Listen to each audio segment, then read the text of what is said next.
Hi and welcome to this video lecture. நம்ம போன வீடியோவில் வந்து பெர்செப்ஷன்ஸ் பற்றி பார்த்தோம். ஸோ இந்த வீடியோவில் நம்ம என்ன பார்க்க போகிறோம் அப்படின்னா வந்து காம்பனன்ட்ஸ் ஆஃப் பெர்செப்ஷன் பற்றி தான் பார்க்க போகிறோம்.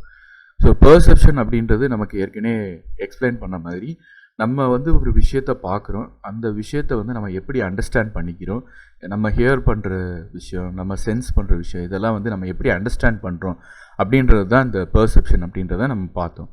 இப்போ இந்த வீடியோ லெக்சரில் என்ன பார்க்க போகிறோம் அப்படின்னா components of the perception. Components அப்படின்னும் போது இந்த பெர்செப்ஷன் எப்படி உருவாகுது, எப்படி வந்து நம்ம அந்த ப்ராசஸை வந்து ஃபாலோ பண்ணுது, என்ன மாதிரி நடக்குது அப்படின்றத பற்றி இப்போ நம்ம பார்க்க போகிறோம். ஸோ ஃபஸ்ட்டு வந்து ஸ்டிமுலை அப்படின்றது நம்மளோட ஐஸு, நம்மளோட இயர்ஸு, நம்மளோட ஹேண்ட்ஸு, நம்ம டச் ஃபீலு, இதெல்லாம் வந்து ஸ்டிமுலை. நம்மளை பொறுத்த வரைக்கும் நம்மளுக்கு சுற்றி இருக்கிற இன்ஃபர்மேஷன். இப்போ நம்ம வந்து ஒரு ஜாஸ்மினை ஸ்மெல் பண்ணுறோம் அப்படின்னா அந்த ஸ்மெல் வந்து ஒரு பெர்செப்ஷன். ஓகே, நம்ம வந்து ஒரு மூவி பார்க்குறோம் அப்படின்னும் போது இது ஒரு ஸ்டிமுலையில் ஃபஸ்ட்டு என்ன ஆகுனா நமக்கு வந்து இந்த சென்சஸை வந்து இந்த இன்ஃபர்மேஷன் ரீச் ஆகணும். ஓகே, இப்போ இந்த ஸ்டிமுலையில் வர எல்லா இன்ஃபர்மேஷனுமே நம்ம அட்டென்ஷனை வந்து கெயின் பண்ணுமா அப்படின்னு கேட்டால் கெயின் பண்ணாது. இப்போ நம்ம வந்து போயிட்டுருப்போம், எவ்வளோ சவுண்டு வந்து நம்மளுக்கு சுற்றி பேக்ரவுண்ட் நாய்ஸ் கேட்கும், அதை வந்து நாய்ஸாக தான் நம்ம கன்சிடர் பண்ணுவோம். இப்போ ஒரு சாங் கேட்குது அப்படின்னும் போது, இல்லை ஒரு மெலோடியஸாக கேட்குது அப்படின்னும் போது அந்த ஒரு விஷயம் மட்டும்தான் நமக்கு அட்டென்ஷனை க்ரியேட் பண்ணும். ஏதோ ஒரு விஷயம் ரெகுலராக இருக்கும்போது ஒரு யூனிக்கான விஷயம் ஸ்டாண்ட் அவுட் ஆகுது அப்படின்னா அது நம்ம அட்டென்ஷனை க்ரியேட் பண்ணும். அதனால தான் அந்த கேட்சியாக வந்து அட்வர்டைஸ்மெண்ட் வைப்பாங்க. அட்வர்டைஸ்மெண்ட்டை பொறுத்த வரைக்கும் அவங்களுக்கு என்னென்னா ஸ்டாண்டிங் அவுட்டாக இருக்குது எல்லாமே. ஸோ அப்போ வந்து இந்த எல்லா ஸ்டிமுலை வந்து ஒரு போரிங்காக யூஸ்வலாக இருக்கும்போது அந்த பிரெயின் வந்து ஆக்டிவேட் ஆகாது. சம்திங் அவுட்ஸ்டாண்டிங்காக இருக்கும்போது பிரெயின் வந்து அந்த அட்டென்ஷனை கெயின் பண்ணிடும். ஓகே, ஒன்ஸ் வந்து இந்த அட்டென்ஷன் கெயின் ஆனதுக்கப்புறம் அதை வந்து ரெக்கக்னைஸ் பண்ண ஸ்டார்ட் ஆகும். ரெக்கக்னைசேஷன்னா ஏற்கனவே நம்ம வந்து வச்சுருக்க அந்த ஒரு விஷயத்தை நம்ம வந்து பார்க்குற விஷயத்தோட கம்பேர் பண்ணுவோம், கேட்குற விஷயத்தோட கம்பேர் பண்ணுவோம். ஒன்ஸ் கம்பேர் பண்ணி அதை வந்து கேட்டகரைஸ் பண்ணும்போது இதை டிரான்ஸ்லேட் பண்ணும். என்ன டிரான்ஸ்லேட் பண்ணோன்னா ஓகே இந்த விஷயம் இப்படி தான் அப்படின்றத புரிஞ்சுக்கிறது தான் அந்த பிரெயினில் நடக்கிற அந்த பெர்செப்டிவ் டிரான்ஸ்லேஷன்.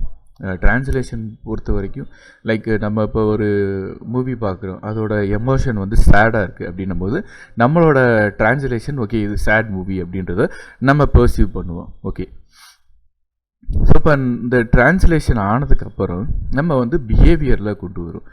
ஓகே, ஸோ அதனால தான் பெர்செப்ஷன் வந்து ஒரு முக்கியமான காம்போனண்ட்டு. நம்ம எந்த விஷயத்தை நம்ம பெர்சீவ் பண்ணுறோமோ அதை வந்து நம்ம பிஹேவியரில் கொண்டு வருவோம்.